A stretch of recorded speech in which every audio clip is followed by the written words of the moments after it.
A black activist named Earl Little was killed right here at the corner of Detroit Street and Michigan Avenue 80 years ago. He left behind his wife Louise and their 7 children. Most people have heard of one of their sons, Malcolm, who went on to become Malcolm X. But few people know about his parents, who were radicals in their own right. 2 Lansing activists are trying to change that. Earl and Louise Little have kind of been sidelined in the pages of United States history and our discourse on civil rights. And it's because their lives were destroyed in this community. Both Earl and Louise were organizers for Marcus Garvey's Universal Negro Improvement Association, a black nationalist organization that worked for racial uplift and economic self-sufficiency. They arrived here in 1928. They'd come from Milwaukee before and Omaha before that, which is where Malcolm was born. In 1931, Earl Little was hit by a streetcar in Lansing.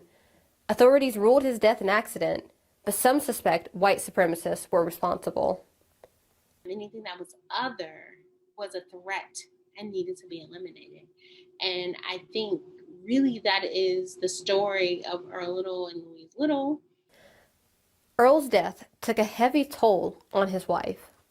Louise Little was attempting to provide for 7 children on her own with a recently deceased husband and insurance companies that didn't want to pay out the settlements. It's this sordid history Davis, Dunn, and Rushton want Lansing residents to reckon with.